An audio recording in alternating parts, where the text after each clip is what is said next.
அனைவருக்கும் வணக்கம். இன்னைக்கு வீடியோவில் என்ன பார்க்க போகிறோம் அப்படின்னா, சனி பிரதோஷத்தன்னைக்கு சிவபெருமானை வழிபட்டோம் அப்படின்னா அது 1000 பிரதோஷ நாட்களை தொடர்ந்து சிவனை வழிபட்ட பலனை நமக்கு கொடுக்கும் அப்படின்னு சொல்லுவாங்க. சிவபெருமானையும் சிவனுடைய வாகனமாகிய நந்தி தேவரையும் பிரதோஷ நாளில் நாம் வழிபாடு செய்து வழிபட்டோம் அப்படின்னா சிவலோக பதவியை பெறக்கூடிய தருணம் நமக்கு கிடைக்குமா. பிரதோஷத்தன்னைக்கு சிவபெருமானையும் நந்தி தேவரையும் வழிபடுவதால் சகல விதமான தோஷங்களும் பாவங்களும் நீங்கும் அப்படின்னு சொல்லுவாங்க. அந்த வகையில் நாம் இப்போ சனி பிரதோஷத்தை கடைபிடிச்சிட்டு இருக்கோம். பிரதோஷ நாள் அன்னைக்கு ஓம் நமச்சிவாய என்னும் 5 எழுத்து மந்திரத்தை ஓதுவதோடு மாணிக்க வாசகர் அருள செய்த சிவபுராணத்தையும் படிக்கிறது ரொம்ப நல்லது அப்படின்னு சொல்லுவாங்க. அந்த வகையில் நாம் இப்போ இந்த சனி பிரதோஷ நாளான இன்று ஓம் நமச்சிவாய என்ற மந்திரத்தை நீங்கள் கீழே கமெண்ட் பாக்ஸில் பதிவிட்டுட்டு வீடியோவை தொடர்ந்து பாருங்கள். உங்களுக்கு சிவபெருமான் பிடிக்கும் அப்படின்னா மறக்காமல் இந்த வீடியோக்கு ஒரு லைக் பண்ணு, வீடியோவை ஸ்கிப் பண்ணாமல் முழுசாக பாருங்கள். இந்த சனி பிரதோஷத்தன்னைக்கு மறக்காமல் இந்த ஒரு விஷயத்தை செஞ்சீங்க அப்படின்னா கண்டிப்பாக தீராத கடன் பிரச்சனையை கூட தீர்க்க முடியும் அப்படின்னு சொல்கிறாங்க. அவையெல்லாம் என்ன அப்படிங்கிறத நம்ம முழுமையாக தெரிஞ்சுக்கலாம். நீங்கள் இன்னும் உற்சாகம் டிவி சேனலை சப்ஸ்கிரைப் பண்ணாமல் இருந்தால் சப்ஸ்கிரைப் பண்ணிக்கோங்க. கூடவே இருக்க பெல் ஐகானை மறக்காமல் கிளிக் பண்ணி வாங்க வீடியோக்குள்ளே போகலாம். ஒருத்தருக்கு கஷ்டம் தொடர்ந்து வந்துக்கிட்டே இருக்குது. அந்த கஷ்டத்தை நாம் தீர்க்கணும் அப்படின்னா கோவிலுக்கு போவோம், பரிகாரம் செய்வோம், தீபம் போடுவோம் அப்படின்னு நிறைய விஷயங்கள் நம்ம மேற்கொண்டுக்கிட்டே இருப்போம். அதே போல் தாங்க உங்களுக்கு இந்த செயலை தான் நீங்கள் செஞ்சால் அது உங்களுக்கு நன்மையை கொடுக்கும். இந்த பரிகாரத்தை நீங்கள் செய்யலாம், இப்படிப்பட்ட தீபத்தை ஏற்றலாம், இப்படி உங்கள் வீட்டில் ஒரு ஹோமம் நடத்தலாம் அப்படின்லாம் உங்களுக்கு ஒரு வழிகாட்டியாக வராகியம்மன் ஜோதிட நிலையத்தின் மூலமாக நல்லதொரு பலன்கள் கிடைக்கும். வராகியம்மன் ஜோதிட நிலையத்திற்கு நீங்களும் தொடர்பு கொண்டு பேசி பாருங்க. கண்டிப்பா உங்களுடைய வாழ்க்கையில் இருக்கக்கூடிய எல்லா பிரச்சனைகளும் நீங்கும். வராகியம்மன் ஜோதிட நிலையத்தின் தொலைபேசி எண் இந்த வீடியோக்கு கீழே டிஸ்கிரிப்ஷன்ல கொடுத்துருக்கேன். சரி, நாம இப்போ சனி மகா பிரதோஷத்தை பற்றி தாங்க பார்த்துட்டு இருக்கோம். பிரதோஷ வேளையில நம்ம சிவனுடைய நாமத்தை சொல்லி மனதார வழிபட்டு வந்தோம் அப்படின்னா நம்மளுடைய வாழ்க்கைக்கு மட்டும் இல்லாம நான் வாழும் போதே முக்தி கிடைக்கும் அப்படின்னு சொல்றாங்க. இந்த நாள்ல ரிஷப வாகனத்துல எழுந்தருளி காட்சி தரக்கூடிய பிரதோஷ மூர்த்தியை வழிபாடு செய்வது அனைத்து விதமான நலன்களையும் நமக்கு கொடுக்கும் அப்படின்னு சொல்லலாம். இது பல பிறவி பாவங்களை கூட நீக்கும் அப்படிங்கிறதால இந்த சனிக்கிழமை பிரதோஷம் அப்படிங்கிறது நம்ம எல்லோருமே கடைபிடிக்க வேண்டிய ஒரு முக்கியமான விரத முறையில் ஒன்று அப்படின்னு சொல்லலாங்க. ஒவ்வொரு மாதமே வளர்பிறையில் ஒன்று, தேய்பிறையில் ஒன்று அப்படின்னு 2 பிரதோஷ நாட்கள் வரும். இந்த 2 அப்படின்னு பார்க்கும்போது எந்த பிரதோஷத்தில் விரதம் இருந்தால் அதற்குரிய புண்ணிய பலன் கிடைக்கும் அப்படின்னு பார்த்தீங்கன்னா, இந்த பிரதோஷம் சனி பிரதோஷமாக அமைஞ்சிருச்சு அப்படின்னா அதில் பல மடங்கு நமக்கு பலன் கிடைக்கும் அப்படின்னு சொல்கிறாங்க. அதே போல் ஆவணி மாதம் மிகவும் சிறப்பு வாய்ந்த மாதங்க, அபூர்வமான மாதம். இந்த அபூர்வமான மாதத்தில் சனிக்கிழமை வரக்கூடிய பிரதோஷம் ரொம்ப ரொம்ப சிறப்பு. ஆவணி மாதத்தில் அமைந்த வளர்பிறை மற்றும் தேய்பிறை ஆகிய 2 பிரதோஷங்களுமே சனி பிரதோஷமாக அமைஞ்சிருக்கு. அது ரொம்ப ரொம்ப நல்லது.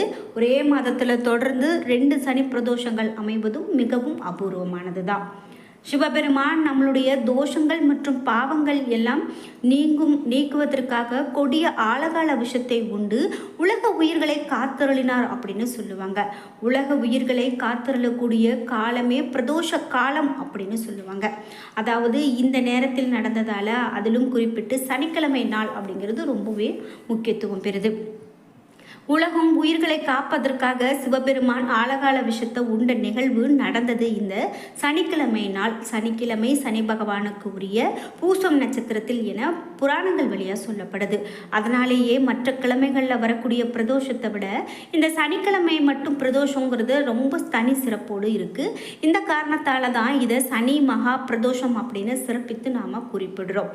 குறிப்பாக இந்த ஆண்டு ஆகஸ்ட் 31ஆம் தேதி இந்த சனி மகா பிரதோஷம் நாம் கொண்டாடி வரோம். இது ரொம்பவே அபூர்வமானதுன்னு பார்த்தோம். இது பல ஆண்டுகளுக்கு பிறகு வரக்கூடிய அதிசய மகா சனி பிரதோஷம். பிரதோஷ வழிபாடு தோன்றிய நாளில் இருந்தது போலவே சனிக்கிழமையில் பூசம் நட்சத்திரத்தில் இந்த பிரதோஷம் வந்திருக்குங்க. இது எவ்வளவு பெரிய அதிசயமானது. இதனால் இந்த ஆகஸ்ட் 17ஆம் தேதி வந்த சனி பிரதோஷத்தில் வழிபட தவற விட்டவங்க கூட ஆகஸ்ட் 31ஆம் தேதி சனி பிரதோஷத்தை கண்டிப்பாக தவற விடாமல் சிவன் கோவிலுக்கு சென்று வழிபாடு செய்துட்டு வாங்க. அதே போல் வழிபடுவது ரொம்ப சிறப்பு. இந்த நாளில் சில முக்கியமான விஷயங்களை செய்வதால் எப்படிப்பட்ட கடன் பிரச்சனை, பொருளாதார பிரச்சனை, எப்படிப்பட்ட நோய், மன கஷ்டத்தில் இருந்தாலும் அது நம்மை விட்டு விலகிவிடும் அப்படின்னு சொல்வது தான் ஐதீகம். அதிகமான கடன் பிரச்சனையில் இருந்து மீள முடியாமல் தவித்து கொண்டிருக்கிறவங்க கூட இந்த பிரதோஷம் அன்னைக்கு சிவனுடைய கோவிலில் நடக்கக்கூடிய பிரசாத உபயத்திற்கு பணம் கொடுக்கலாம். அன்றைய தினம் வெண்பொங்கல் செய்து கோவிலுக்கு வரக்கூடிய பக்தர்களுக்கு தானமாக வழங்குவது ரொம்ப சிறப்பு. சிவபெருமானுக்கு ஏற்ற பிரசாதமாக வெண்பொங்கல் கருதப்படுது. இதை தானமாக கொடுப்பதால் கடனில் இருந்து விரைவாக விடுபட முடியுது. சிவ பூஜைக்கு தேவையான பொருட்கள், அபிஷேக பொருட்கள் வாங்கி கொடுத்து வழிபட்டாலும் சிவபெருமானின் பரிபூர்ணமான அருள் கிடைக்கும். இப்படி நாம் ஒவ்வொன்றாக சொல்லிக்கொண்டே போகலாம். இதில் குறிப்பிட்டு நம்ம கவனிக்க வேண்டியது என்ன அப்படின்னு கேட்டிங்கன்னா, சனிக்கிழமை என்பது சாதாரணமாகவே நம்ம காகங்களுக்கு உணவு வைத்து வழிபாடு செய்வோம். அப்படி இருக்கக்கூடிய இந்த சனிக்கிழமையில் இப்படி மகா பிரதோஷ வேலையும் வந்திருக்கிறதால இந்த நாளில் சனி பகவானுடைய வாகனமாக சொல்லக்கூடிய காகத்திற்கு உணவு வைத்து வழிபாடு செய்யுங்க. எப்படிப்பட்ட பாவம் இருந்தாலும் அது தீர்ந்து போகும் அப்படின்னு சொல்கிறாங்க. அந்த வகையில் நீங்களும் இன்று சனி பிரதோஷம் கடைபிடிச்சிட்டு இருக்கீங்க அப்படின்னா மறக்காமல் காகத்திற்கு சாதம் வைத்து வழிபாடு செய்து பாருங்கள்.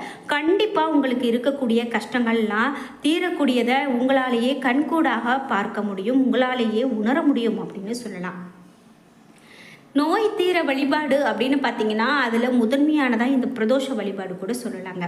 அதாவது தாங்க முடியாத பிரச்சனைகள், தீராத நோயில் துன்பப்பட்டு கொண்டு இருக்கேன் அப்படின்னு சொல்கிறவங்க கூட சனி மகா பிரதோஷ தினத்தன்னைக்கு பிரதோஷ வழிபாட்டில் கலந்து கொண்டு நந்தி தேவரையும் சிவபெருமானையும் வழிபடுவதுடன் பிரதோஷ மூர்த்தி ஆலயத்தை வலம் வரும்போது அவருக்கு பின்னால் வலம் சுற்றி வர வேண்டும். முடிந்தவர்கள் பிரதோஷ மூர்த்தி வலம் வரும்போது திருவாசகம், தேவாரம் ஆகிய பாடல்களை பாடலாம். எதுவும் தெரியாதவங்க ஓம் நமச்சிவாய என்ற மந்திரத்தை சொல்லியபடியே வலம் வந்து நம்மளுடைய வேண்டுதல் அல்லது குறைகளை சொல்லி சிவனிடம் முறையிடுவதால நம்மளுடைய துன்பம் எதுவாக இருந்தாலும் விரைவில் அதிலிருந்து விடுதலை பெறுவதற்கான வழி பிறக்கும் அப்படின்னு சொல்றாங்க. அந்த வகையில் இந்த பிரதோஷங்கள் அப்படின்னு பார்க்கும்போது ரொம்ப ரொம்ப முக்கியமானதாக நம்ம பார்க்குறோம். நீங்களும் இதுவரைக்கும் இந்த பிரதோஷத்தை பற்றி எனக்கு இவ்வளோ தெரியல அப்படின்னு நினைச்சிங்கன்னா கூட மறக்காம இனிமே இதை கடைபிடிங்க.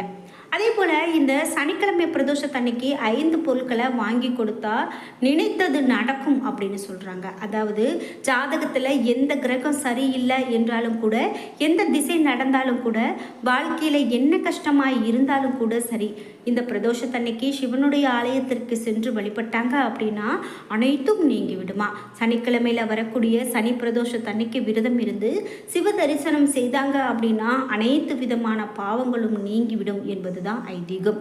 சிவனுடைய நாமங்களை சொல்லி வழிபட்டாங்க அப்படின்னா சிவபெருமானுடைய அருள் முழுமையாக கிடைக்கும்.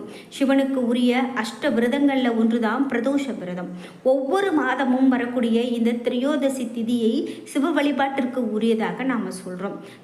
திரையோதசி திதி அப்படின்னு கேட்டிங்கன்னா மாலை 4:30 மணி முதல் 6 மணி வரையிலான காலத்தை பிரதோஷ காலம் அப்படின்னு சொல்கிறோம்.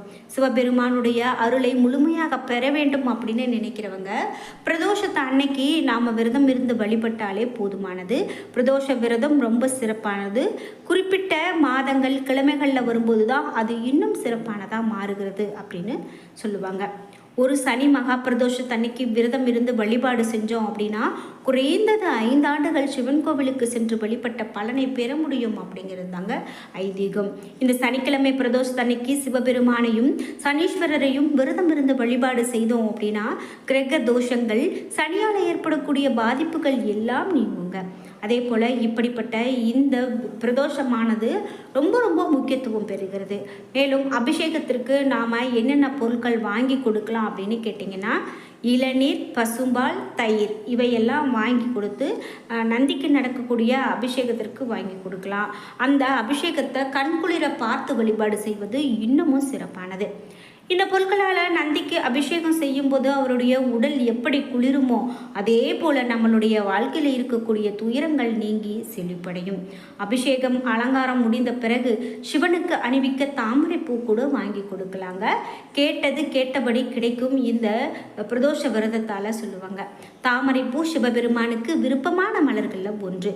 சிவனுக்கு தாமரை பூ படைத்து வழிபட்டால் வேண்டிய வரங்களை அள்ளி அள்ளி கொடுப்பார் அப்படின்னு சொல்லலாம். இது போல் நீங்களும் 120 சனி பிரதோஷ விரதத்தை கடைபிடித்தீங்க அப்படின்னாலும் வாழ்க்கையில் இதை விட வேற புண்ணியமே கிடையாது அப்படின்னு சொல்கிற அளவுக்கு மாபெரும் புண்ணியத்தை ஏற்படுத்தி கொடுக்கும் அப்படின்னே சொல்லலாம். என்ன நண்பர்களே, இன்னைக்கு வீடியோவில் சனி பிரதோஷம். இந்த சனி பிரதோஷத்தை நம்ம எப்படியெல்லாம் மேற்கொள்ளலாம் அப்படிங்கிற ரொம்பவே அரிய பயனுள்ள நிறைய தகவல்களை தெரிஞ்சுக்கிட்டோம். இந்த வீடியோ உங்களுக்கு பயனுள்ளதாகவும் பிடித்ததாகவும் இருந்திருக்கும். வீடியோ பிடிச்சிருந்தால் லைக் பண்ணுங்கள், ஷேர் பண்ணுங்கள், கமெண்ட் பண்ணுங்கள். நன்றி வியூவர்ஸ்.